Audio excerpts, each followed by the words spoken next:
Welcome back to another episode of the Inquisitive Mamba Podcast. This is episode 110. I hope everyone is having a great day, great night, wherever you are around the world. On the Inquisitive Mamba Podcast, for tonight's guest, we have Jabari Irons. Yes, sir. He is the owner of Irons Elite Wrestling. He is a U.S. Open two-time champion, correct? Yes, sir. Yeah, so it's a pleasure to have you on the show. Thank you. I appreciate it. Absolutely. So for the Inquisitive Mamba Podcast, we always have our guests tell just a little short introduction of themselves. So tell everyone who you are and kind of take it from there. All right. So my name is Jabari Irons. Born and raised in Fort Myers, Florida. Ended up graduating from Lehigh Senior High School. We were discussing, off mic. I turned down some football scholarships, full rides, for a partial wrestling scholarship, and I just took a chance, and I keep taking chances. Yeah. That's probably the reason why we're here talking. So things have been working out exactly, how I envisioned. Maybe not all the details, but the overall picture. So I just keep taking chances and leading with faith. So can't complain. I'm blessed. So when did wrestling start for you? So I started wrestling when I was about 15 or 16. And that's extremely late in the grappling wrestling world. Most kids start when they're like 4 or 5. Yeah. And ended up happening because I was being a knucklehead. And funny story, I was supposed to be on a missions trip in Honduras. Wow. And my mom didn't let me go. It was freshman summer of high school, and my mom didn't let me go. And instead, during that time, I had got a new dirt bike. One of my friends gave it to me. I was riding around in the neighborhood. Ended up getting into a little accident, and I cut off the tip of my middle finger. And so the doctors said that I couldn't play football because it was too much contact. I play linebacker. So, of course, you need to be physical and use your hands. So I wasn't able to play football for like 4 to 6 months while it was healing. But in those last couple of months, we were all out in the neighborhood just hanging out with my friends. And we were playing, we all had UFC gloves and boxing gloves. So we'd just be beating up each other in the neighborhood. Kids would be riding around on bikes, and we'd say, hey, you guys want to fight? And so we had like at least 15, 20 kids in the backyard on an afternoon. And, everybody's doing good. And like we grew up doing that stuff for fun. So, Yeah. I would wait until they swung wide, and I would take them down with a double leg. And there was another kid who said, you know what? Well, I'm on the wrestling team, so I'm gonna beat you. I'm gonna get better. And I'm like, and I'm a competitor. Yeah. So I'm just like, well, you know what? I'm gonna join the wrestling team. So a year prior, they asked me to do wrestling, and I'm like, no, I play football. But that was what catapulted me to being able to actually try out wrestling. Immediately after we got back to school, and I stepped in the wrestling room, and I just watched the practice. I think the next day I actually came to try it out, and I wrestled for 2 weeks, and I got my butt kicked for the first week. And then the second week, I was taking down everybody on the team. And then by the second week, I got cleared to go back to football. Yeah. And then, so now I'm playing football. I'm having a breakout season. And but wrestling, like, it never left my mind. So as soon as wrestling was done, football was done, I went right back into wrestling, and the rest is history. I wanted to ask you, do you think, like, while you were playing football, do you think that helped you with wrestling as a whole, like the tackling technique of it? Because football is obviously so physical. Wrestling is physical, of course. That's the nature of the sport. But do you think football helped you as a whole with wrestling? I feel like they both helped me hand in hand, because football, it created me to be a physical specimen. Yeah. It built up my aggression, my explosiveness. The only thing that football didn't do for me was flexibility. But when I stepped on the wrestling mat, I was already well equipped to be a wrestler. I was strong, I was fast, agile, and explosive. Now, on the flip side of that, where wrestling really helped with my football was my mindset and my willpower. Because, and this is a big reason why I chose to go wrestle instead of football. Yeah. In football, I think I averaged like 12 or 13 tackles a game. At the end of my senior, and my coaches, they didn't they were very stingy with stats. At the end of my football career, I had my senior season. I had 122 tackles, 2 forced fumbles, 2 fumble recoveries, Wow. 2 touchdowns from defense, and I think 2 rushing touchdowns for running back, and 1 interception. But in football, I could have the best game of my life. I think the best game I had 17 tackles. And the best game of my life. Yeah. And we could still lose because my teammates weren't fulfilling their roles and they weren't trying full-heartedly. But in wrestling, and we could still lose. I promise you, I had 18 tackles one game, 2 touchdowns, still lost the game. I'm giving my heart to these guys around me, but when we go back and watch film, they're walking on camera. On the film, they're walking. I'm on the further side of the field making the tackle, and you're right there, and you let them run past you.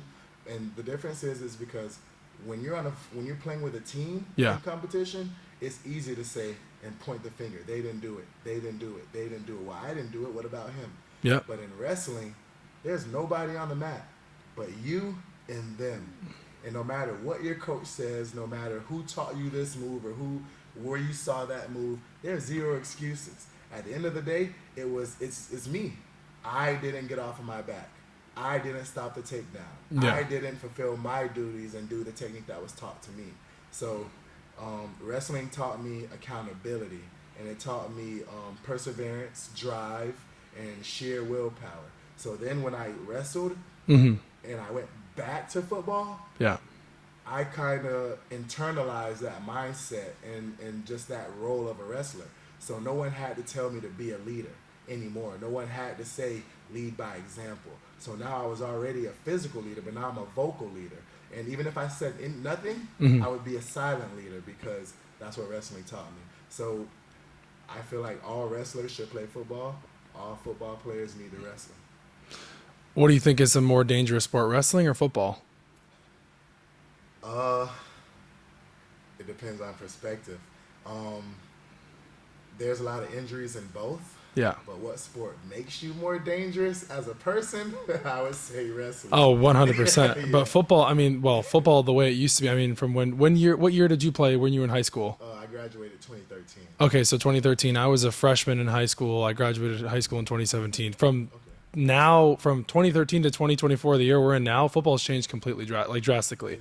It's a lot softer. Yes. And funny enough, I used to get unnecessary roughness. Yes. Frequently. Yes. Not even for targeting. Like I used to literally pick people up, and slam them on the ground. I need to see those videos. I can share the link with you. Yes. I can share the link with you. I remember one play we were playing Cypress. I'm coming down the sideline. I meet the running back in the hole. But when I hit him, we're taught it's called form tackling. You shoot your arms up under their arms. Yep. And when I hit the guy, he turned his back to me. So I form tackled him. Now he's in the air. And as I have him in the air, my teammate comes and hits him while he's in the air. And right on his back. Bam. Oof. Right? And I used to get unnecessary roughness calls all the time. Yeah. But what I loved about wrestling is that, don't get me wrong, I would get unnecessary roughness calls in wrestling, but they would clap for me when I would do that stuff. But I wouldn't be penalized. So, and wrestling, it was the greatest outlet that I could have ever had. An emotional outlet, mental outlet. So I feel like that's what kind of drew me to it as well. But as far as injuries, I probably would say knees and shoulders. I did suffer some finger fractures from football. The most severe that I've suffered in wrestling was torn rib cartilage. But outside of that, I'm blessed that I didn't have any major injuries, and I hope the Lord keeps blessing me that I don't. Yeah. But I would say injuries are far more frequent in football just because of the level of impact. Yeah, I think I would have to say football's more dangerous than wrestling. Just because, like you said, the physical impact, you're going full speed. Yes, you're on the mat. I'm not some wrestling connoisseur or expert, but just watching football and playing when I was younger, football is extremely dangerous. You see now with the helmet to helmet, the concussions, the CTE. I mean, running backs blowing their knee out in one play. I mean, it's physical. Football is probably the most physical sport. Hockey's right there as well, but I would say football is the most dangerous sport. I would say as well. What do you think the hardest sport is? Definitely wrestling. Yeah. That's the reason why I wrestled Mm-hmm. was because football was honestly football was easy for me. Yeah. The hardest thing about football was learning the assignments and learning the other team's playbook. The playbook. But like, come on, football is just physicality. Yes. And there's a lot of mental that goes into it. You have to be intellectual to learn other team's playbook in a week. Yeah. You got 5 days to do it. But the hardest sport, definitely wrestling. Definitely wrestling. You're pretty much saying, I'm going to make you bend and move in ways against your will. Yep. I'm going to pick you up, throw you on the ground, and pin you on the ground, no matter how that looks, no matter how much pain I have to inflict, just to say I'm the bigger man. Definitely wrestling. What do you think wrestling is the hardest sport out of all sports? I would have to say I did a little bit of swimming as well, and I did track and field as well. I'm actually a national qualifier for shot put as well. Wow. collegiately. Okay. I walked around and did that. But I would say wrestling is definitely the hardest. It's one of the only sports where you use every muscle in your body. And then the level of endurance that it takes. Like, come on now. We were doing CrossFit workouts before CrossFit was even a thing in True. wrestling. Wrestling's been around since the beginning of time. I'm has. looking at the sign right there. It has. Yeah. It's in the Bible. Yeah. It's in the Bible. I forget who it was, but they wrestled the archangel with a broken hip. Ugh. I forget the person's name that it was. But the first two Olympic sports were wrestling Yep. and running. Mhm. Long distance running. Yeah. So I mean, it's innate. You can look at any animal in nature, and they're gonna be wrestling. Like kids, you don't have to tell kids to not wrestle. You have Right. to tell them to knock it off. Stop Yeah. playing. Wrestling. Yeah, I think for me, I mean, I'm biased, but I did play hockey my whole life. I think hockey's a really hard sport because most people can't just get out there and just lace up the skates, or they can't get out there going full speed, stick handling on. Like, I mean, most people they go public skating and they fall on their ass. They can't even stand up, right? So, I can understand that. What's funny about skating? The first time I ever ice skated, Yeah. mastered it, nailed it. Really? The very first time. You're probably one of the very few. Seriously though, because hockey is like a hard sport. I mean, you see just professional, even just lower level, how hard it is. Yeah, and the physicality. That too. That and then the stick handling. I did a little bit of. I dabbled in a little bit of lacrosse. Yeah. Took me not even 2 weeks to learn all the stick handling, how to cradle. Yeah. Do, fake passes, fake shots. Yep. What do you call that? There's a bunch of moves, but it took me not even 2 weeks. They wanted me to play lacrosse at my college, and I told them no. I'm focusing. You're like a jack of all trades. Well, hand-eye coordination. Like, That is true. We grew up playing football in dirt Yeah. football fields. Everybody had some type of makeshift basketball goal. So like we grew up doing it all. Like we used to invent. We played a game called Muffle. Okay. And it's like baseball, but so you know how football has like kill the carrier. Yep. Or like every man for themselves. Mhm. We used to do that with baseball too. So it was like everybody's in the outfield.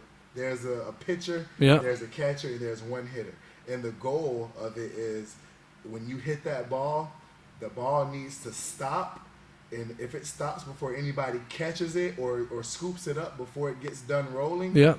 then you get a hit again. So it's like winner stays, loser goes. And the game's called Muffle. So if I hit this ball and it's flying through the air and you touch it and it hits the ground, you muffled the ball. Ah. So that taught us hand-eye coordination. That's true. And how to spot hit and pick our spots as well. So like, bro, we grew up racing each other. We grew up at the swimming pool every weekend. Like we did everything. What sport are you not good at?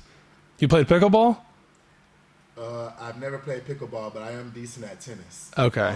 Tennis is I think tennis is harder than pickleball because you're running like the entire time. Pickleball you don't have to run as much and the court is a lot smaller. The paddle's totally different too. But tennis is hard. I do plan on playing pickleball. Tennis is a really hard sport. It is. And I got into tennis because we used to do ping pong in Yeah, college. I love ping pong. Bro. Oh my gosh. Are you good? That's all. That's all we had to do at my college. Oh gosh, we Ohio have to Valley play. University. That's all we had to Oh do. gosh, I love ping pong. Bro, every day from the first day I stepped on campus, I stayed there for 2 years. Yeah. Before class, after class, at night. So it's we so picked up in addicting. the morning. And when I actually finally picked up a tennis racket, Yep. when I figured out that all the top spins and back spins are the same, and come on now, I was a football player. I'm agile. Yeah. I can run back and forth and hit that ball the same way I do in table tennis. Like, I think pickleball is kind of similar to ping pong a little bit. I mean, yes, the spins, that's one thing too. Like the serving as well. But tennis, I think, is a total different ball game. I mean, you're running the entire time. I tried tennis one time, and the serving is just insane. yeah. I don't know how people do that's it. probably the hardest part. I've never played cricket, but cricket Never does played seem that. challenging. It does seem challenging. You ever played rugby? Never played rugby. We've played games similar in football. We used to play a game called Razzle Dazzle. Okay. It was a very similar skill rule set to rugby, but we played it with a tennis ball. A fun one is spike ball. You ever played spike ball? Yes. That is a lot of fun. I wouldn't say I'm necessarily a fan of spike ball. It was a bit like the first time I ever seen it. It was played in our wrestling room. Really? And that was 2014, Mm-hmm. 2014, and I just wasn't a fan of it. They used to always use it as a warm up, and Yeah. I'm like, I need more than this. So like I had a vendetta against it for the longest. It's a good cardio workout. Like, I mean, after a few games you're tired, but I think you get that more adrenaline rush when you're playing ping pong. I think it's just more fun just as a whole. Like, you just get that, I'm just you versus me. Us just sitting there dueling it out, 11 or 21, and just going at it. And over the years, like I have grown like a better understanding of spike ball. Yeah. Like when you get people who are actually skilled, it does look more interesting. Oh, yeah. Then you get to see how much of a workout it is. But when everybody's like beginners, Yeah. then it's like It's not very fun. Well, that's the same thing. That's the same thing with ping pong too, though. You'll be playing somebody, and if they're not your speed, it's not that fun because then you have to lower your level. And if the ball is not moving as fast as you usually are hitting it, you don't get the cardio, and you have to change your serve, and you're slowing down, and you have to bounce the ball for them, and you're trying to show them. It's like I just want to. That's why I think ping pong is a lot more fun when you're playing somebody like your level or even better, because back and forth. you running back and forth, and it gets you better just in general. When you're playing somebody that's less than you or that hasn't really played, no balls, it's boring. So ping pong's your thing then. Yeah. It's been a couple years since I played, but I know I still got it. So That's how we did it. let's go back in time a little bit. Let's go back to your college career wrestling. You went to FGCU, is that correct? I went to a few schools. Okay. But ultimately, I graduated From FGCU. Okay. That's where I captured a national title. Okay. So let's go back to the beginning of your college wrestling career. And that was Ohio Valley University. Okay. It was a Division II school. It was in Parkersburg, West Virginia. Mm-hmm. And then part of the campus was in a piece of Ohio. I can't remember the name in Ohio. Not Marietta. It was something else. Mm-hmm. But it's funny. Half of the campus is in West Virginia. Half of the campus is in Ohio. So it's the Ohio Valley. Okay. So I stepped foot on campus fall of 2013. Mm-hmm. That's where I started my collegiate season. Wow. Okay. So was that how many offers did you get when you were in high school for wrestling? I had only two. One of them was Ohio Valley University. Mm-hmm. The other was it's called NIAC, Northern Iowa Area Community College, and they typically finish top 3 to top 5 in the season, in the nationals every year. At the time, I didn't know anything about junior college. Yeah. In my mind, the rankings went Division I, Division II, Division III, and JUCO I had no idea about. So when they were saying, JUCO, Yep. I'm just like, well, what is a junior college? I want to go to college. Yeah. And then, I was finding out about, local superstars here who went to that school. One of them was Basil Minto. Okay. And he ended up becoming a D1 wrestler, leaving Wow. IAC, transferring D1 and qualified for nationals. But instead of the Coach Kelly, shout out to him, that's my guy. Yeah. But the coaches encourage the wrestlers to build relationships to the recruits. Mm-hmm. So Basil's from Cape Coral, and he was building that relationship with me personally. Yeah. And when I found out that there was no dorms Yep. and that we had to get apartments, and then I found out that I would have to fly there, I just stopped talking to him. Because you got to think, I was homeless in high school. Wow. I had to. I didn't have a car. I didn't have anything. If I wanted to go somewhere, if I didn't get a ride, I was on a longboard taking the street bus going to where I needed to go. So whenever he was saying, "Oh, and you'll just get an apartment, and rent is super cheap," and I'm just like, "Rent? I don't got no money." I'm just like, "Rent," and then I'm like, "Iowa? Yeah. I've never been on a plane. How am I gonna get that much?" So I just stopped talking to him because I'm like, I can't go. So. OVU was the first, so 2 offers, Nyack and OVU, and those were the only 2 offers. And one of my best friends, Ben Willard, he had a scholarship to OVU, and he threw my name in the mix, and that's how I ended up getting an offer from them. And I chose it. He's one of my best friends, so we were roommates. How hard do you think it is to get a scholarship in wrestling compared to other sports like basketball and football? With wrestling, so at the time, it was really hard because I didn't really do anything significant in wrestling until my senior year. And I ended up taking second in the state my senior year, but it's kind of late by then. Yeah. Everybody's already on the radar. But what I realized when I was a high school senior and then a college freshman, what I realized is that if you can get to the state tournament, place at least 2 times, and have a decent GPA, you're probably going to get a scholarship somewhere. And then as a coach, what I realized is you can have 0 accolades, and your coach just knows people, and you can get a scholarship. I did it. Yeah. Like, I do it for the kids all the time. Like, kids who have 0 accolades and they have heart and they're hard workers, that's what I tell the coaches. He's a hard worker. He doesn't have the accolades, but he's been training with me for 3 or 4 months. I see the strides he's making. If you guys give him an opportunity, I know that he can move some mountains. He can move some chains for you all. And really, it's just about who you know. I feel like it's probably more competitive, and it's hard to say because football has such bigger numbers. Yeah, the market is just ridiculous. More funds accoladed for football. Yeah. In wrestling, there was 10 scholarships. I think there might be like 11.5 or 12 full scholarships, and then the coaches divvy it up based on that. If I'm not mistaken, I feel like more schools offer football than wrestling as well. Yeah. So football might be a little bit easier to earn a scholarship, but at the same time, it's all about who you know. Absolutely.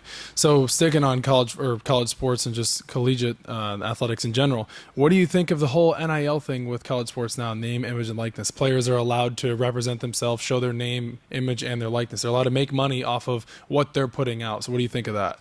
I think it's great, man, because the students who come from nothing, who ultimately are making money for the schools, and they're using the kids for advertisement and to get more recruits in. I don't think it's wrong. I feel like if I had that opportunity, it would have been great. So I'm glad that they're getting the opportunity. I'm glad that everybody who did help the universities make money in the video games, that they're getting retroactive pay. But honestly, I feel we can only really control the cards that we're dealt with at that time. So I'm just thankful that these young kids get the opportunity to be able to have that at this current moment in time. Somebody's at the door, or? Probably, if they want to get in, they would not. People just walk by and look in all the time. Oh, really? Gotcha. Yeah.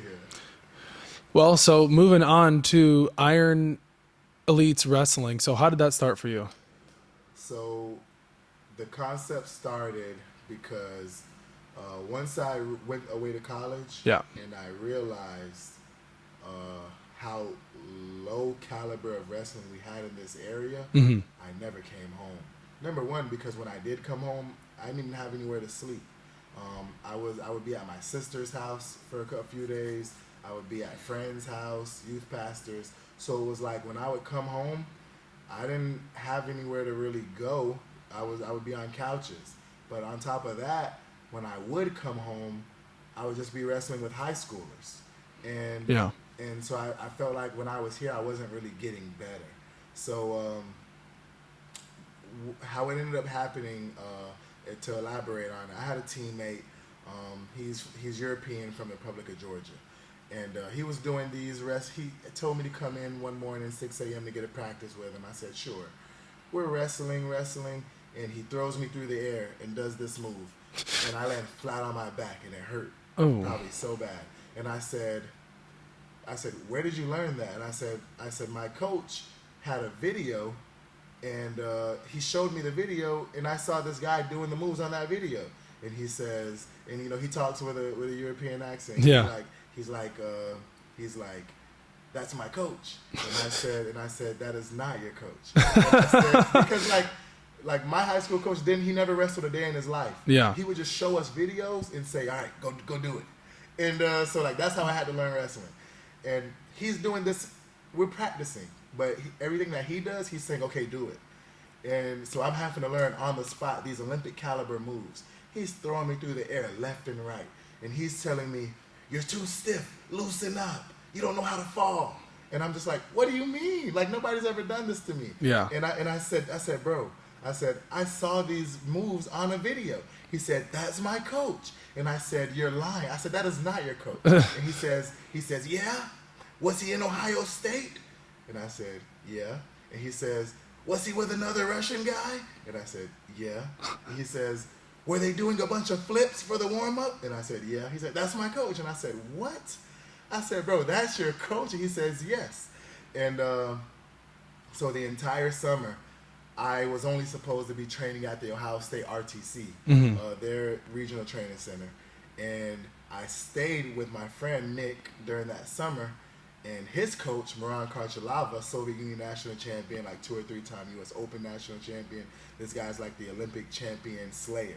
He beat like almost every Olympic champion in the 90s and was never able, but he brutally beat them, teched them.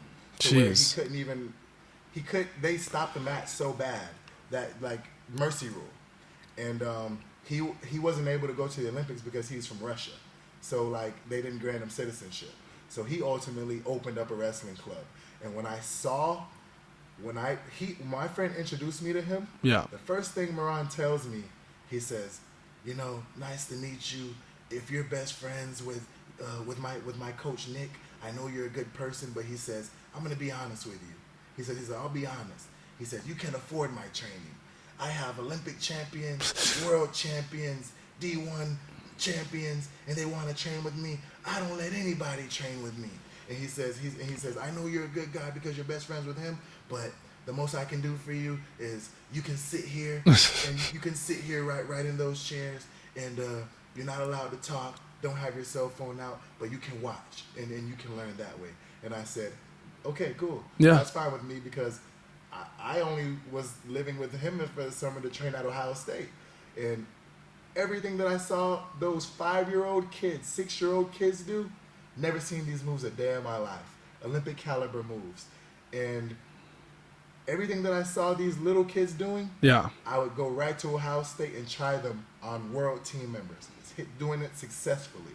And I just sat there and I watched for like 2 or 3 weeks straight. Everything that I saw there, I would go back and do it against these D1 All-Americans and D1 champions, and it would work. And after about 3 weeks, he says, all right, my parents love you, everyone loves you.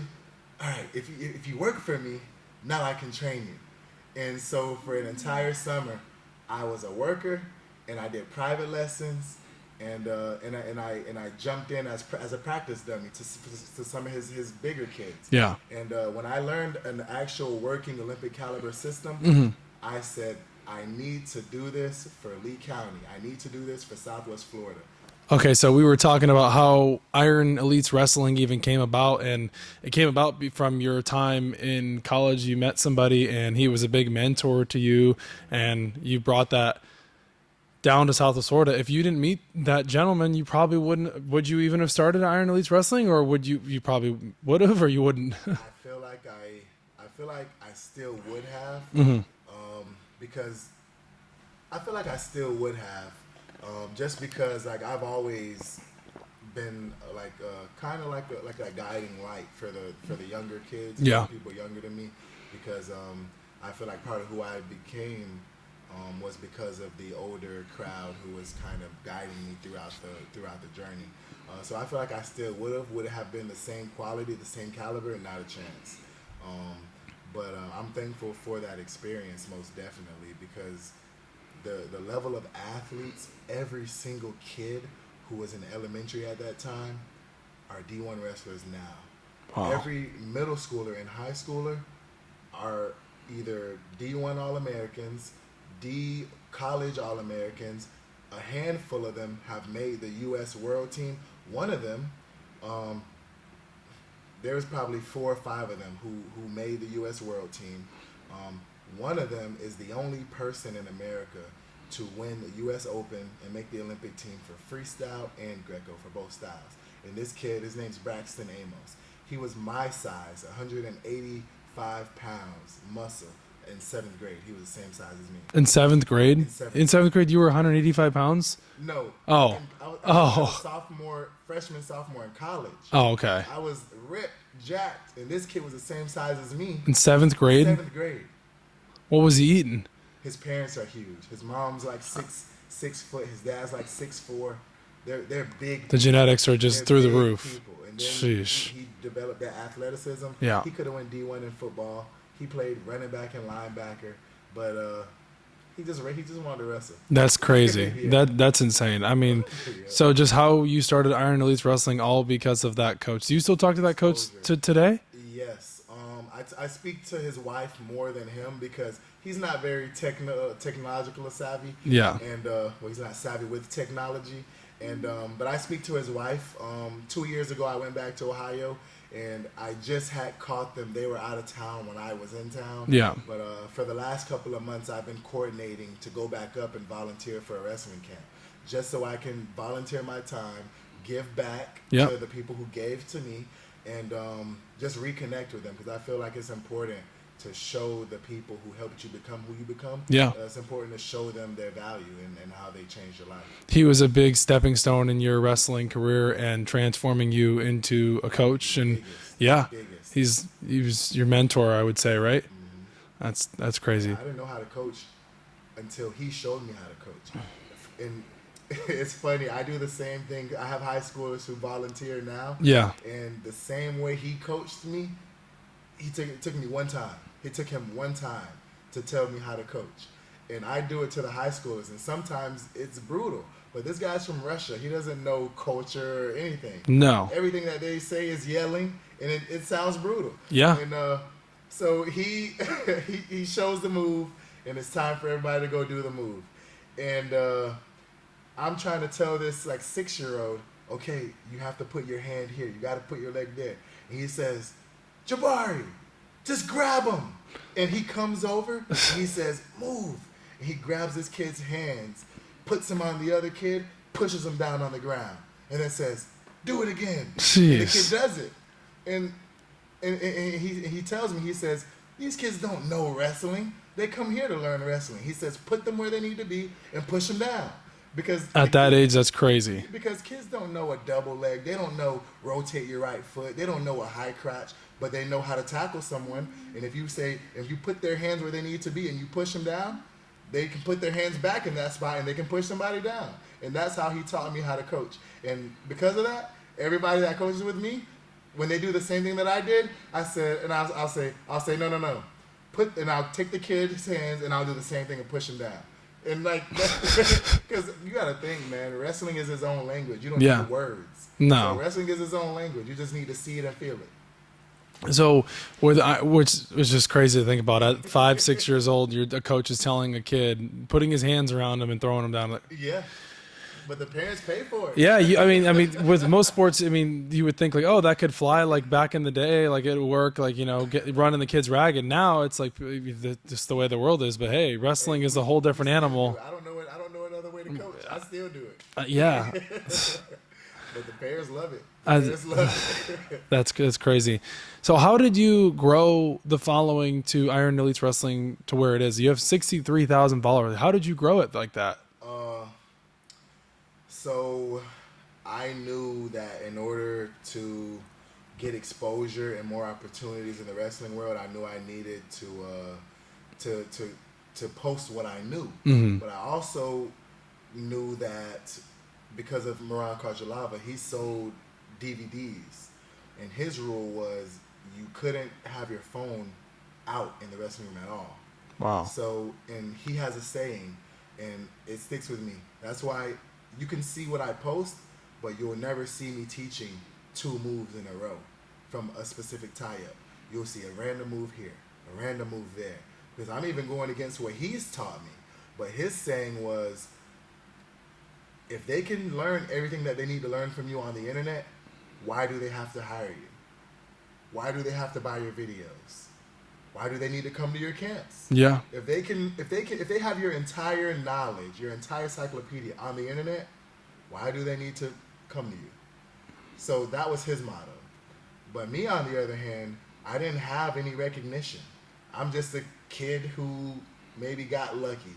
And then when I won nationals, it was a club national wrestling, club nationals, and people still look down upon it. I've made 2 U.S. world teams. People still look down upon it. So I had to be able to prove my worth through social media. And how I did it was, one of the very first videos that I posted, probably the first few videos that I posted, was just high flying throws. And that was it. Me grabbing someone, throwing them through the air. And that caught everybody's attention. And then from there, I dumbed it down. And I started showing the most basic moves that I knew. And that was my way of keeping what I knew a secret. And what I realized is that the value was in the way that I can teach the basics. Yeah. Was because when coaches come to me, they'll say, I show my kids your videos, man, my team watches your videos, or my kids watch your videos, and I love how you're able to explain it to anybody. Because like I said, my high school coach, he never wrestled a day in his life. Which is crazy to think about. So the analogies that he would use, I did it today. A head and arm, a headlock. Take the ball, throw it at the ground. When you throw it at the ground, your arm's going to pass over their head. Put your knee on the ground. A kid can understand that. Yeah. An Olympian can understand that. So, and that's all I did, man. But I realized that consistency is everything. If you want true consistency, you're not going to get that no matter what skill you learn. It's going to take between 5 to 7 years of any skill to be able to master it. Yep. So I realized that if I want to grow a social media following and get the credibility, I need to put in the time. And I posted every single day, about 3 to 4 times a day, every single day. And in 1 year, I think the very first year, I hit 12,000. And then the very next year, I saw 24K, 36K.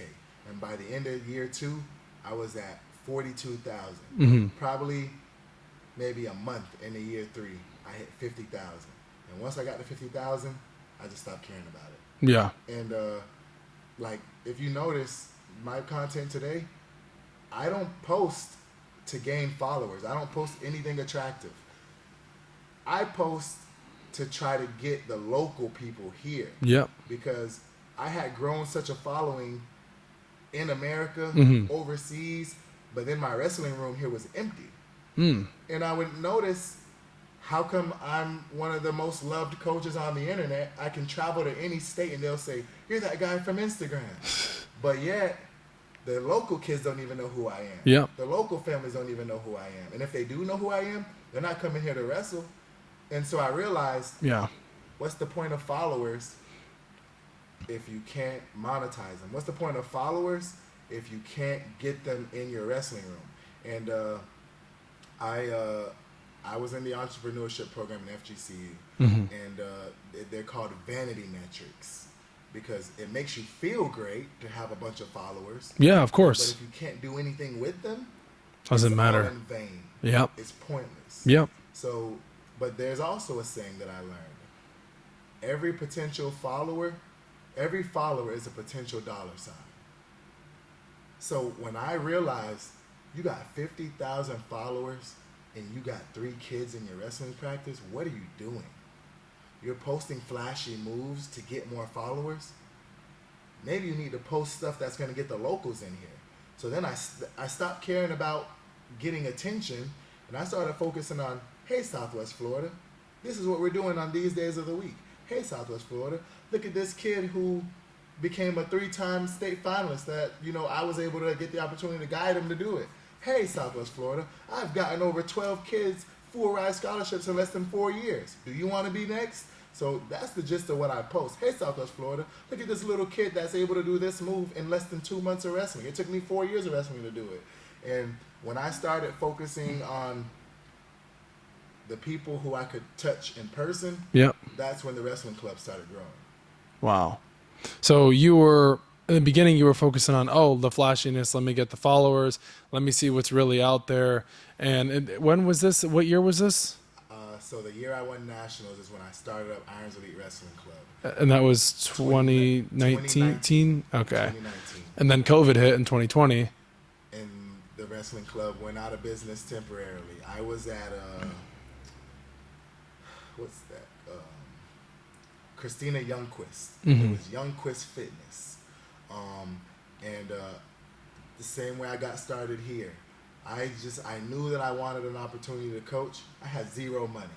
But I knew that everybody probably needs a wrestling coach. If you're in MMA, you probably need a wrestling coach. Absolutely. So I just started calling people. Hey, my name's Jabari Irons. I'm a collegiate national champion. You guys need a wrestling coach. I heard no's about 4 times. Yeah. And then I called Christina Youngquist. Yes, but my husband has a gym. My husband has a gym on this side of town. You should probably call him first. And I called him. I go over there, and he says, you can train here, but I don't need any coaches. And I said, okay, thank you. And I walked out, and I called her back, and she says, well, he said he didn't need you? Cool. Come on over. And I coached there for a year. Mm-hmm. And she had about maybe 6 kids at the time. And I coached all her kids for free. I opened up a youth wrestling club. For free? I coached all her kids for free. How are you making money at this time? For a year of wrestling, I did free camps and clinics every Saturday. Every Saturday, free camps and clinics. Maybe the very first, I still got the pictures. I can find it and send it to you. Probably the very first clinic, I probably got 6 to 8 kids in there. And then early on, probably like no more than 10 kids. But man, there were some Sundays nobody would show up. Some Saturdays nobody would show up. When it was free and I'm teaching my best stuff, nobody showed up. And I was doing her kids for free, and then I had maybe 2 or 3 kids. Even my nephew was training for free. He's been training with me for like 4 years now. And I was extending myself to everybody, and nothing. And as soon as I put a price on it, then people start coming in, and it was weird. Doesn't make any sense. And it was weird, and thankfully because of the entrepreneurship and at FGCU, but man, every class that I had, I used the projects, and I resorted it all back to wrestling. They would say, do a paper on this subject, and I would just put it right back into wrestling. So a lot of my humanities papers was how to start a business. And they would say, you need to interview this many people. It's okay, I'm going to interview the greatest people on Instagram who have jiu-jitsu gyms, who have wrestling clubs. So like some of the best clinicians in the world, I've gotten to interview them and pick their brain and say, how did you get your start? What did you charge? What's your business model? And people love to talk to them about themselves. Like if you talk to someone and you ask them questions about themselves, they love to do it. Oh yeah, absolutely. And so they would tell me, but I would start off, because you got to think about it. If you're in the same sector as someone, or someone knows you're going to get in the same sector as them, you have to be strategic. So I would give them their flowers first, and I would congratulate them and thank them, because it's coming from a place of love. And I only created an Instagram because Christina Youngquist said, Jabari, if you're going to start up a business, a wrestling club, you need to get on Instagram. 100%. I had deleted all of my social media. I didn't want it. Yeah. And she said, you need to get back on Facebook. Yeah. You need to get on Instagram. Yep. Because how else are you going to reach these people? You have to reach out to them somehow. And the first people that I reached out to was Joe Wrestling. He's one of the best in the world. This guy goes to the Philippines. He goes to Korea. He goes everywhere. He, bro, probably like he has so many kids on the team USA team. It's insane. But I reached out to him and I said, man, I love. He's the first person I followed. I love what you're doing. I have a paper that I want to interview you for. Can we talk? Yeah. I said yeah. And I typed out a list of questions, and all of these wrestling coaches told me exactly how they started, and I took that knowledge and I started it here. I can relate to when I was in college, I took some sports and media type classes and I had to do a lot of like undercover interviews. Like I wasn't able to post them. I wasn't able to, like, they were recorded for like class lectures, but I interviewed some very interesting people as well. And I kind of like learned, like you said, picking their brain, what did you do? Where did you come from? And sometimes like when you're interviewing somebody, you can't always be like, yes, you have to be nice, but you got to sometimes put them in the hot seat. You got to be able to ask the juicy questions, right? Because I mean, yeah, okay, like I can just ask you, like, what'd you have for breakfast? It's boring. But like, what is really about you? Then, people get to hear your story and stuff, and just like how we're sitting down today. But it's just the way it is. I mean, there's boring interviews and there's exciting interviews. And that goes with anything. But just going back to what you said, yeah, you have to, if you're going to put your brand out there, you got to do social media. Like you said, and you've got to post. You can't care what people think of you. You got to keep going, and you got to talk about the trending topics. You got to talk about the controversial stuff. If you want your name to be out there, because if you don't have any flavor to you, nobody's going to care about you. Like if you were posting boring wrestling videos, nobody would watch them. And not to be rude, but it's the way the world is. And it's funny you say that because I've never been one to even follow trends. Yeah. And like, I don't. Like when TikTok was made, yep. I knew that I needed TikTok because I'm a school teacher. Yep. So when these kids had TikTok, they had TikTok months before the masses did. Mm-hmm. And I refused to get it because I didn't even want an Instagram. I didn't even want a Facebook. And I refused to get it. And I watched my mentor, Jay LaValle, Joe Wrestling, yep. blow up 1 million views, 1 million followers on TikTok in less than 3 months of having it. And he said, dude, you got to do it. You got to do it. Yeah. And I still didn't do it for over a year. That's crazy. I'm so stubborn yep. that like I have to do. That's the reason why I had like 9 friends who all went and played football who I grew up with. I'm the only person who went to wrestle.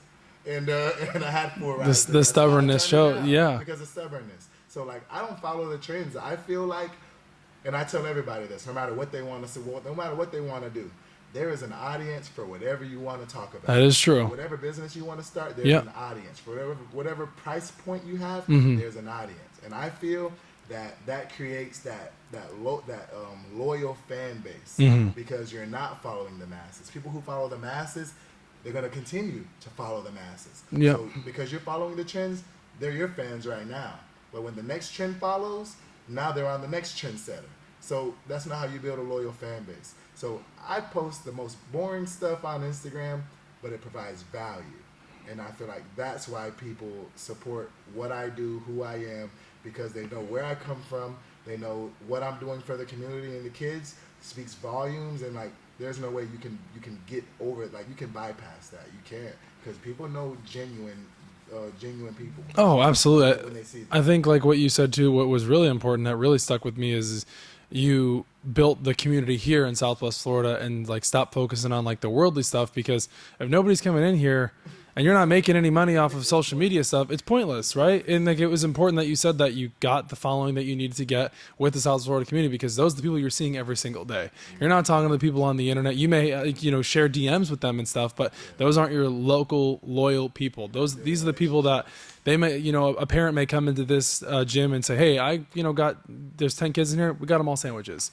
Those people on social media aren't doing that for you, so that genuine, like you said, that loyalty, that feeling that sense of, I feel good, coming in and I'm working with these kids and stuff. And that's important because you're only going to get older, you're not getting younger. That's right. That's right. So, but I did do some research, and back in 2017 that was a really rough year for you. So can you share a little bit about that?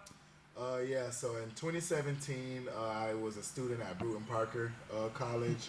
I was wrestling there, had a pretty successful season.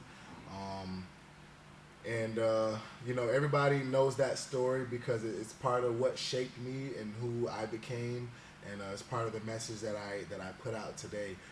That year, I ended up unfortunately losing a good friend of mine. He was a best friend at the time, and he ended up passing away due to gun violence. And I was intervening.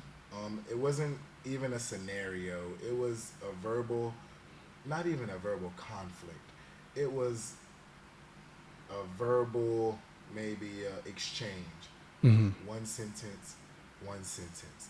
And like, I grew up in a lot of violence here in Fort Myers. So I know how to diffuse a situation.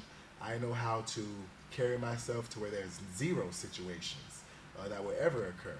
So as soon as I seen a situation about to start, it was at a party. At a party, my car broke down, and I tell everybody this. Um, I and I kid you not. I kid you not. I had dreams for about 2 months before it even happened that I was with my friends in a car, standing near a car, and we got shot for about 2 months before it happened. And when people started coming up to me saying, there's a party going on, you have to go to the party, I was saying, I'm not going to any party. On top of that, um, I operate off of respect. Like, I give everybody the utmost respect until I feel that you have disrespected me, and then I'll handle you accordingly, Yeah. no matter who you are.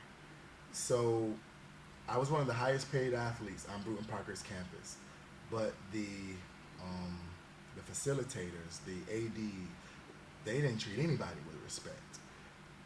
And of course, when you that's how I was raised. It's Yeah. respect first. Absolutely. And so when I felt disrespected, I would tell them, I feel disrespected. Please don't talk to me in that manner Yeah. because I'm giving you my respect. But people in power don't like that No. all the time.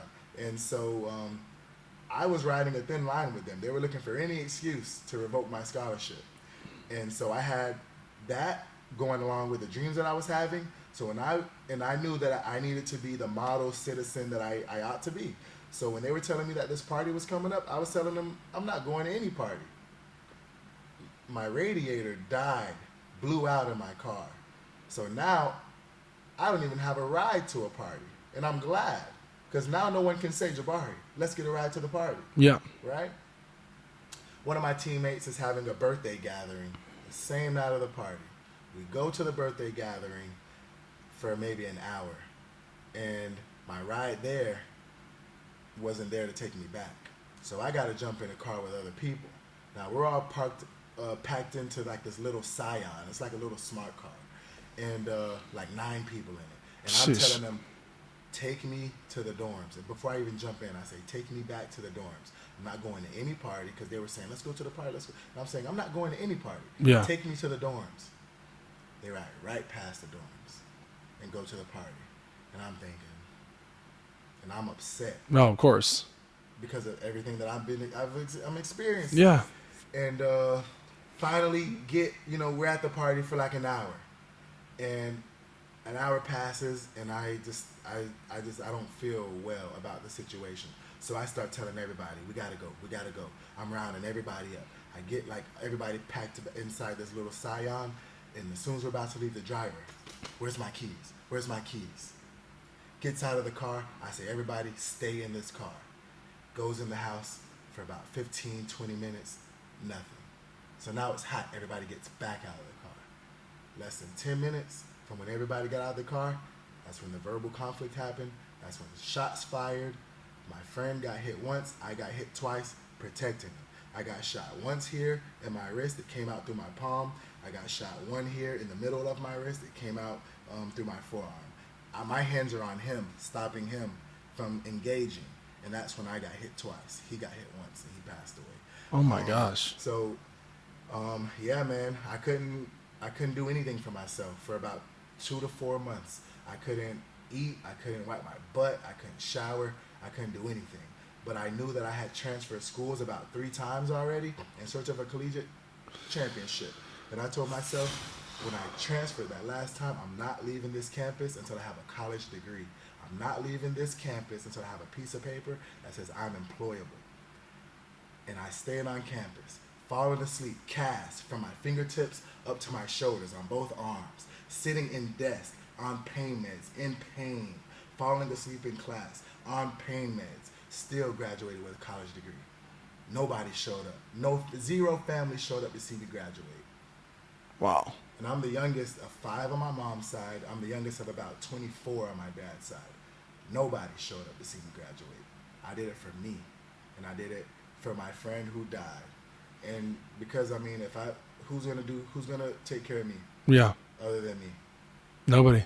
So I told myself I'm not leaving campus until I get this degree, and I did it. Like, I had to take tests, finals, everything without being able to write, based on what I could tell them, what I could look at and regurgitate, and falling asleep in every class on pain medication.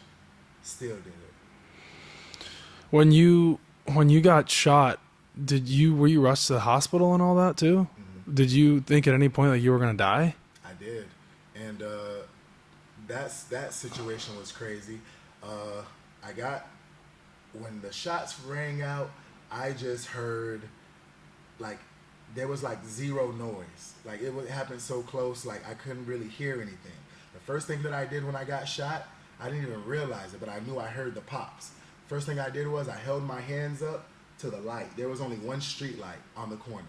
I held my hands up to the light, and I just see blood rushing down my arms. And that's how I know I got shot.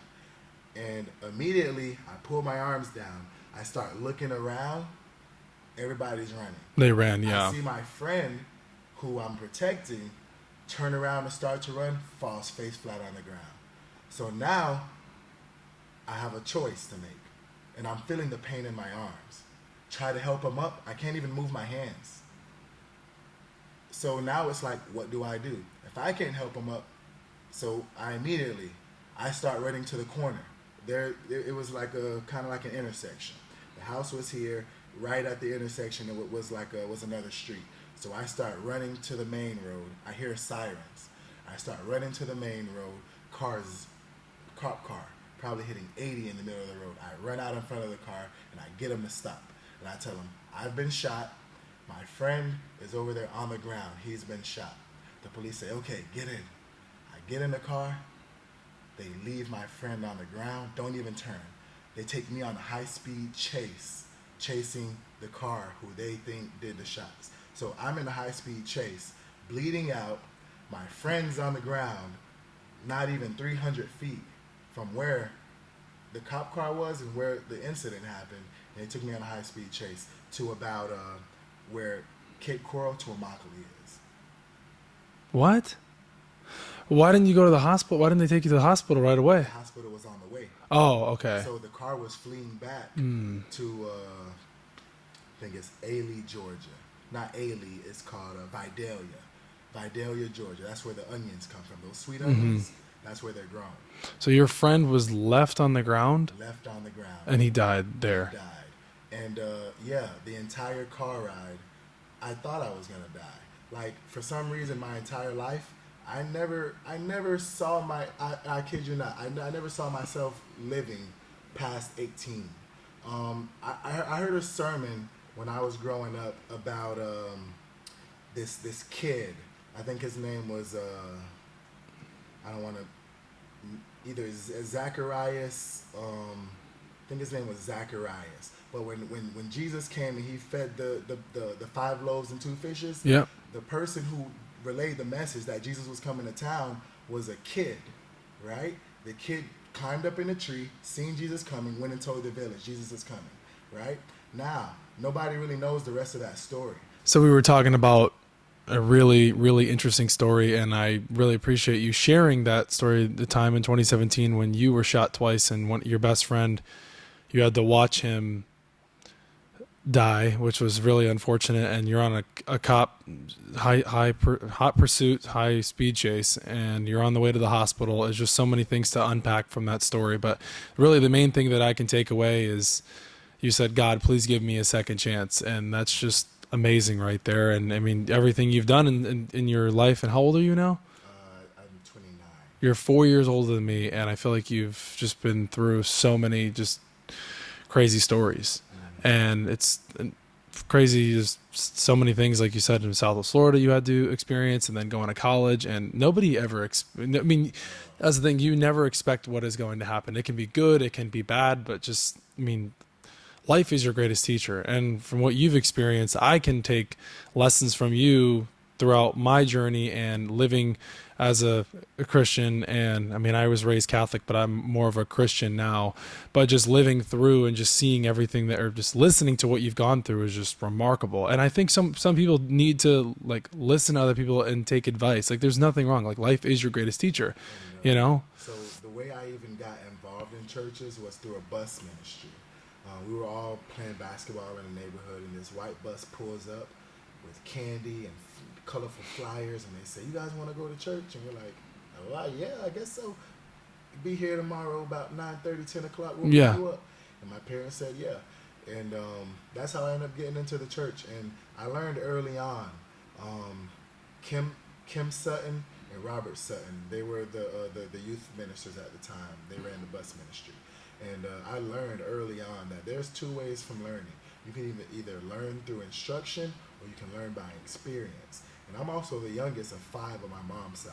So like when you see everybody getting whooped and tore up for wrongdoing, you learn quick. That's not what I'm gonna do. That's not what I'm gonna do. So like I took it learning from instruction very serious. And being a troubled child, because I was very headstrong, stubborn, and very vocal, I learned from experience too. So, but yeah, man, like my walk with God, I think is the only thing that has gotten me this far, based on what I've experienced, what I've seen growing up, where all of my friends are. Yep.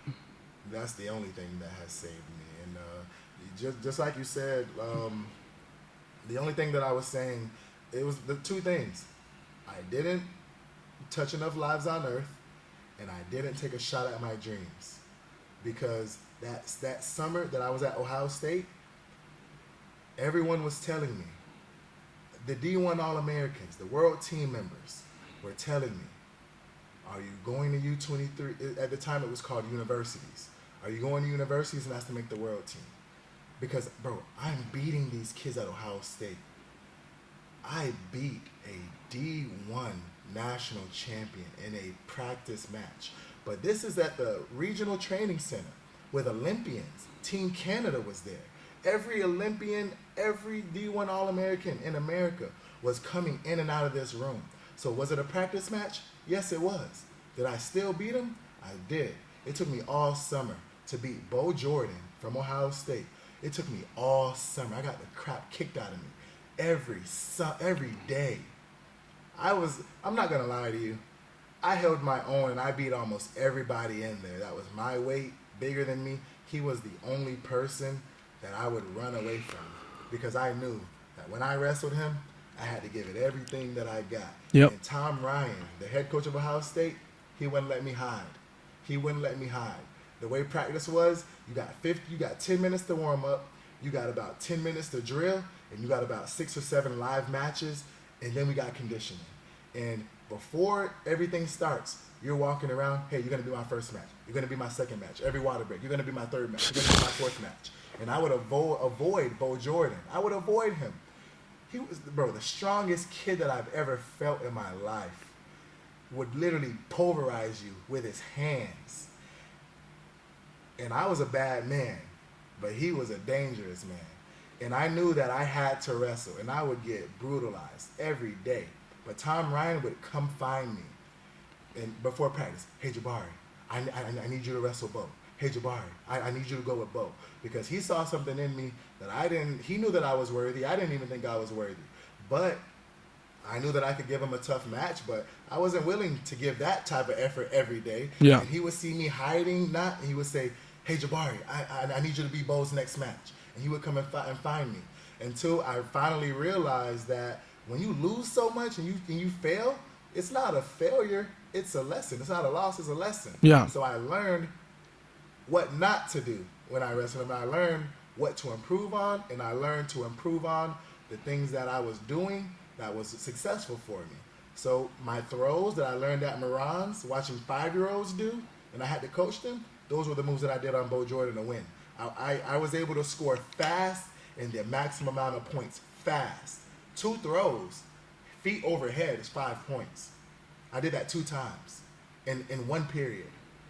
And ultimately, I got a blast double in the second match, and he came back and scored 3 or 4 times back to back on me in a row. He closed the gap, yes, but I beat him probably with a tech before he beat me. And then 2 throws, let's say 8 points, a blast double, back exposure, that's another 4 points. That's 12 points. And he scored 3 or 4 times, 2 points on me in a row. That's 8 points. So you can't tell me I didn't beat him. Yeah. But he kept saying the entire time, are you going to universities? Are you trying out for the world team?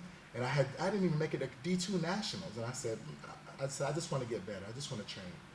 All those kids that I was beating in that wrestling room, Team Canada, world team members, they all came back from universities, U23s. Yeah, I won. I made the world team. I got second. I got third. And I said, you got second? Bro, I beat you in practice every day. You got second?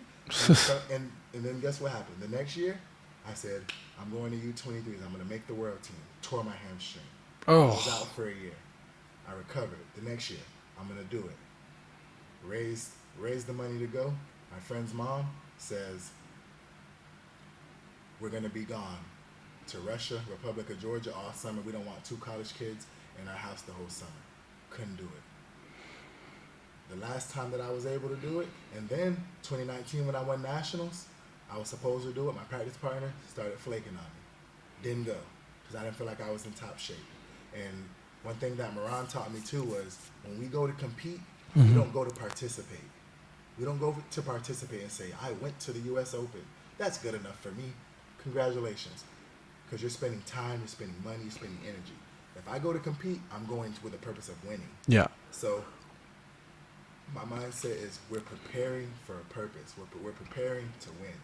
So the next time that I was able to do that was 3 years ago. And I said, and I was about to not do it because when I won the U.S. Open, they gave me 2 weeks.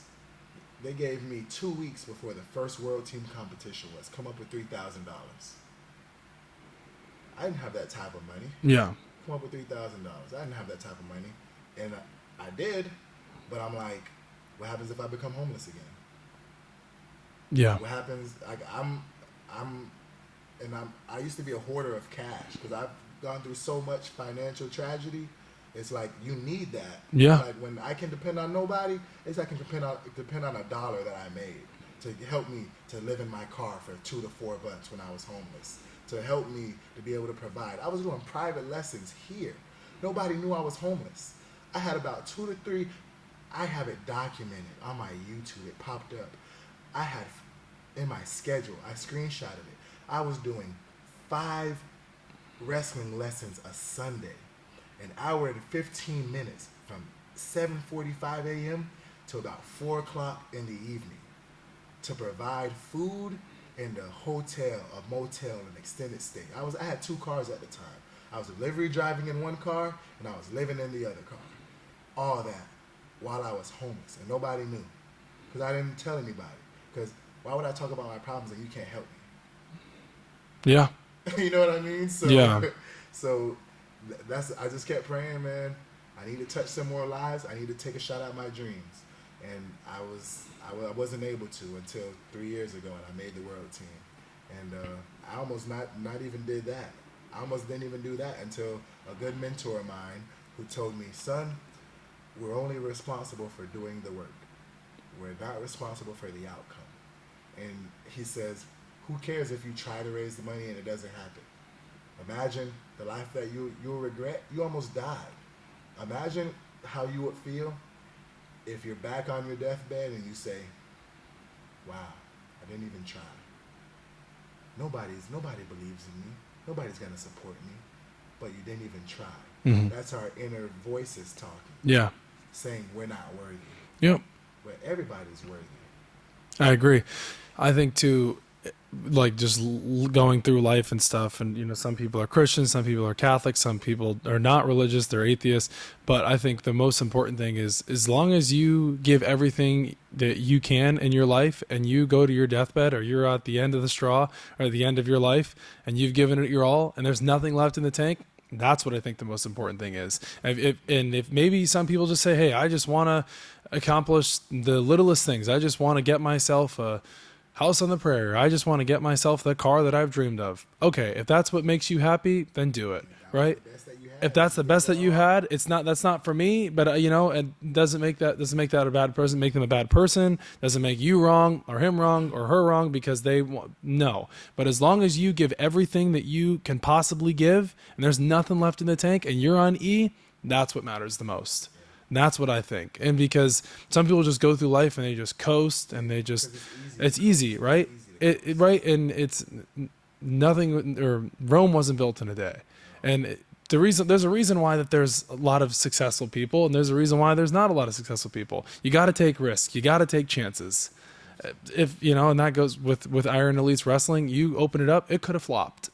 You have been, yeah, As long as, and my motto, man, is if you're in a bad situation and you hate where you are, yeah, if you do nothing, you're gonna wake up tomorrow in the same situation. Yes. My motto, man. At one point, I tried to get rid of the club. Like, I went through some mental issues. Yeah.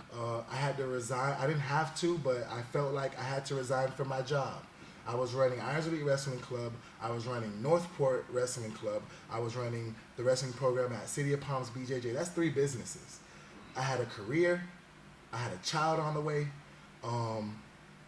And I was a full-time athlete on the world team, and experienced overworking myself, which led to mental health issues, and everything crumbled at the same time. Everything crumbled. I was still in a battle of legal custody over my son at the same time. Everything that I worked for, I truly believe is because when I got to the point of my 5-year plan, to where I wrote down and I asked God, this is the man that I want to become, I wasn't humble when I got there. And I wasn't humble, and I wasn't a good steward of what God gave me. And I feel like he stripped it away from me to teach me, hey, I did this for you. You didn't do this for you. You know what I mean? And everything got taken away from me. And I tried to get rid of the club. Yeah. But people, bro, and like I said, I was a hoarder of money. I had a few $1,000s. I didn't work for months. I laid in my bed. I hardly even ate.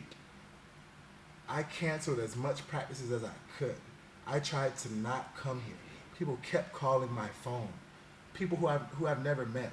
They were asking, hey, is this Irons Elite Wrestling Club? I want to bring my kid in. Hey, is this Irons Elite? Bro, that was the only thing that got me through that, was because I had to get up and I had to come to practice. And I was canceling practices, but I had to be here for the kids. I had to.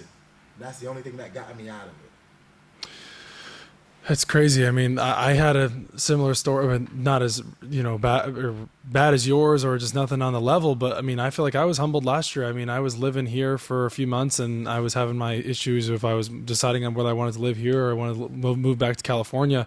And I didn't have a job. I kind of just took the plane ride back out there, had my apartment still, and I felt like I was humbled. I mean, I ended up having to work in a warehouse at Fashion Nova for a few months, and I mean, I was never used to anything like that. God humbled me. I wasn't really making the money that I was used to making, because I got a really good job coming out of college, and I was like, oh, I'm going back to LA. I'm gonna be doing just fine. I had 3 weeks to find a new apartment, that whole situation, and I was never homeless.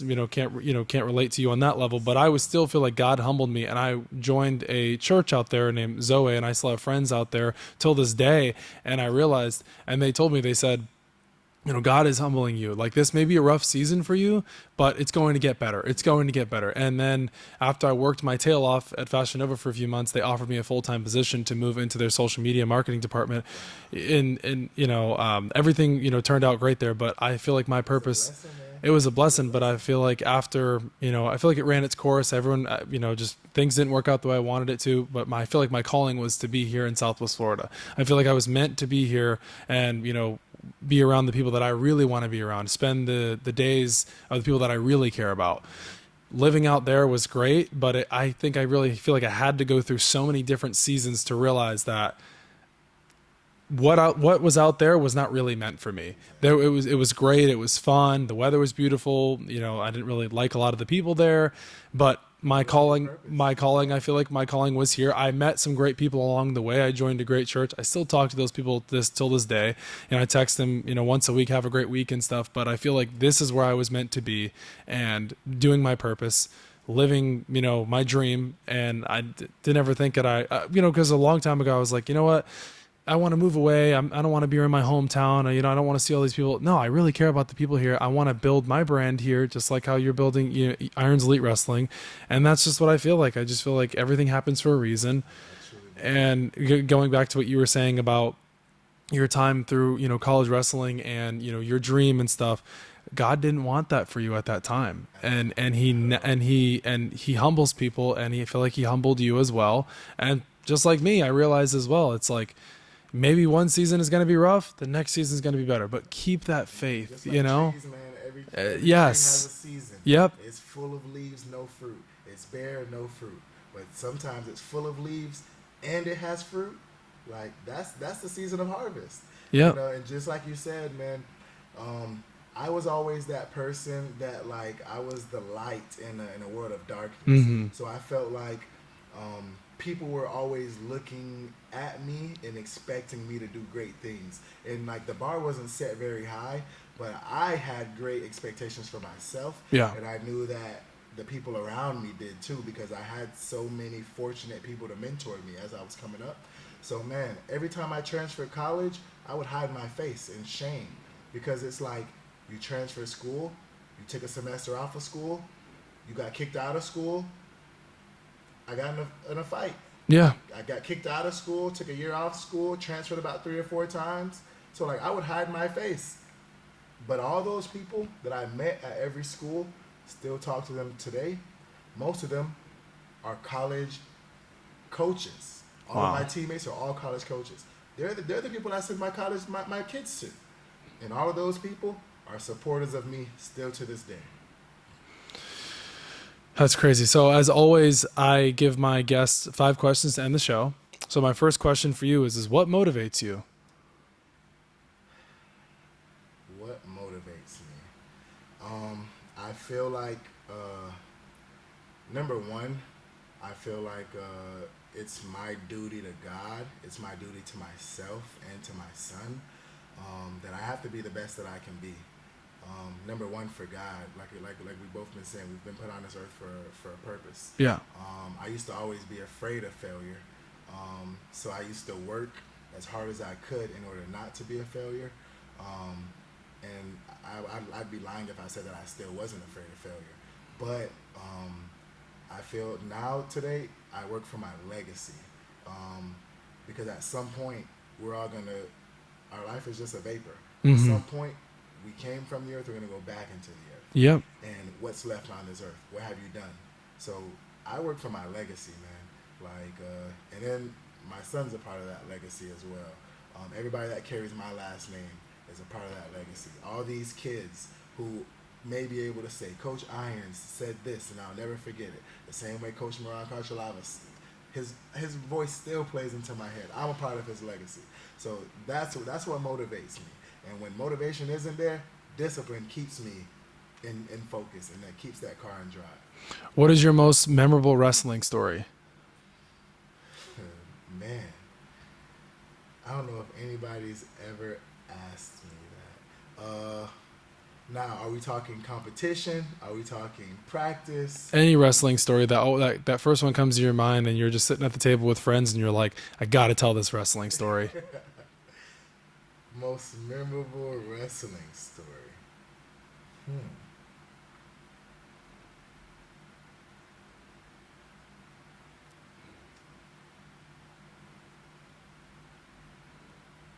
That's a hard one. Really? That is a hard one. One one of the most memorable wrestling stories. The first time that I was put on conscious wrestling, I got choked out. Christian Loneson, who was on the Contender, the UFC fighting show, He was the first person to choke me out during wrestling. And man, we were going back head to head on an all-star team in high school. And I was getting to him. We were going back and forth. And he had a front headlock on me, and he knew MMA, and I didn't. But I didn't know how to defend it. So I felt my ear getting cut off, but I was still struggling. And then I just remember opening my eyes, and everybody standing over me, and I like jumped when I got up. And that's probably the most memorable. One of them that comes to mind. The other probably just has to be probably like war stories in the wrestling ring. I would say those stories. If you could tell your 18-year-old self one thing, what would it be? Stay committed. I feel like I would not have faced a lot of hardship that I have in all facets of life if I would have just stayed committed. Like, I didn't have to transfer schools 4 times. I didn't have to go through anything that I went through in my personal life. When developing a career, I changed my major.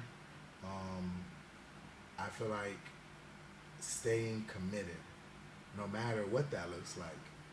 If you go with what you first said and you stick with it, because your first thought, your gut feeling, some people say, oh, it's God spoke to me. Whatever, however you feel, I feel like if you stay committed, you can't go wrong. And I feel like because, I didn't have commitment. The only thing I had commitment was to my goals and dreams. I didn't have commitment to anybody around me. I didn't have commitment to anything other than I want to be a national champion. That was the only thing that I was committed to.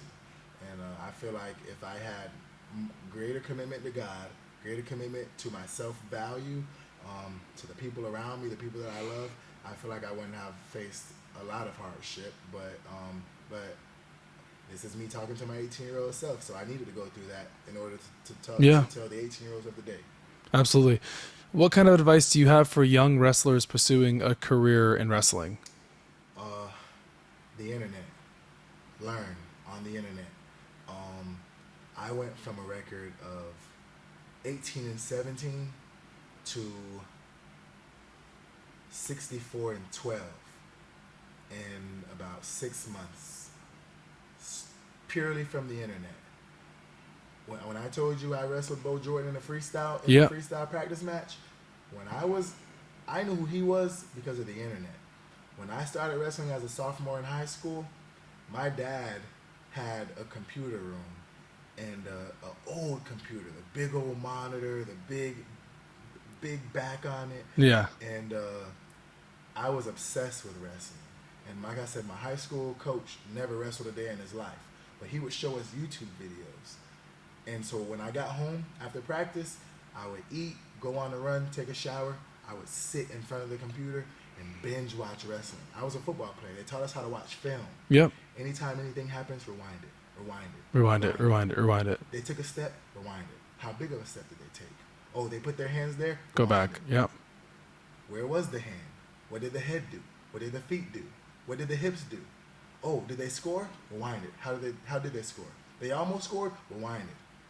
What was the setup? Oh, they almost scored. The guy stopped it? Rewind it. How did he stop it?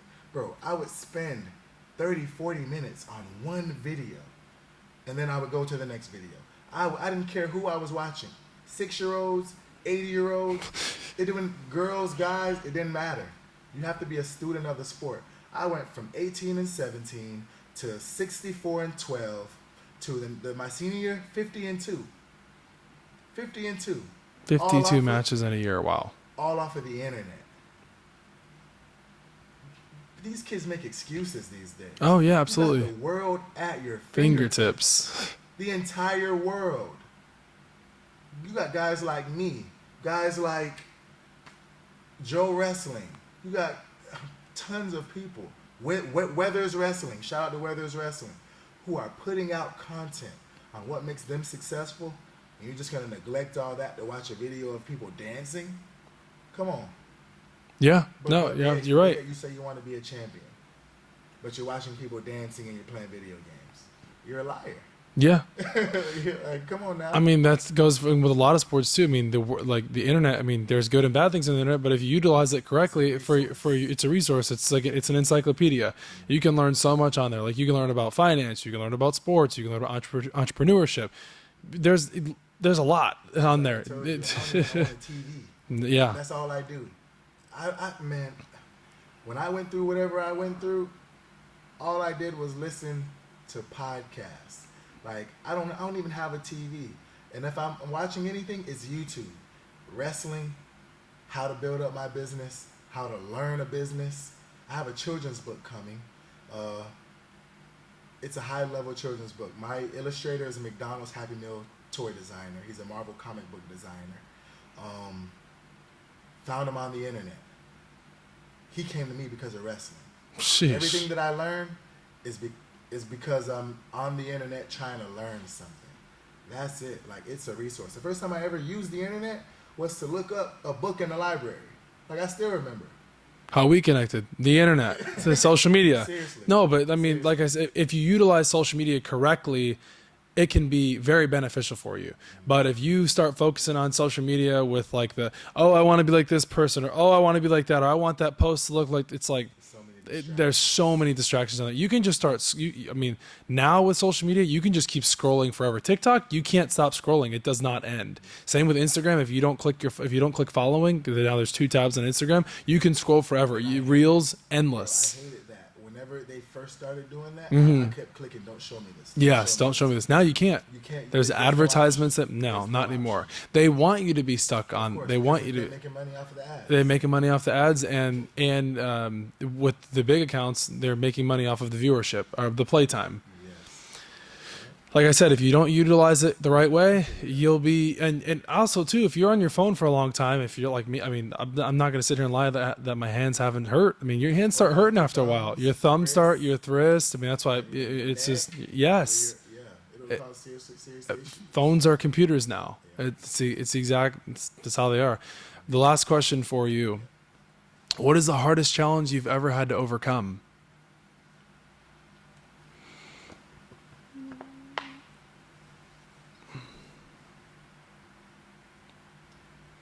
I feel like the hardest challenge I've ever had to overcome was being 100% transparent about who I am, who I truly am. Because even people on the internet, even you only knew what you saw on the internet. One thing about me, I don't disclose anything about my personal life, anything. And if I do, it's for advertisement reasons only. And one of the hardest things that I've had to do was be transparent about who I am. Even these people who come here and I teach their kids all day, every day, Yeah. they don't even know. Most of them still don't even know who I truly am. And it took some of them years, 4 years, I've had some of these kids, for them to realize who I truly am as a person. And that's been one of the biggest things that I've ever had to do, because I put so much pressure on myself to be great. I'm the youngest of 5. I used to be the youngest of 19 until I was about 17, and then I kept finding out I had more brothers and sisters. But like people, like there's always someone that looks up to you no matter what. Absolutely. And when I realized that, like when I started sharing about my failures and the lessons that I was learning, through tragedy, I was realizing that I was helping people, because there's the millions of people who go through what we go through, and you never know it until you come out and you say it. And that's been the hardest thing, because like I said, man, there's people who still don't even know I have a baby, and he's 15 months now. The only people that know I have a baby is the people that come here to this wrestling room, and they're here when he's here, or they see me in public with him. But like, the way I feel is, if you don't want it to be on social media, don't post it. Yeah. And like, there's no shame in anything, because your story is your story, and I'm not ashamed of anything, because I'm the one who makes decisions at the end of the day.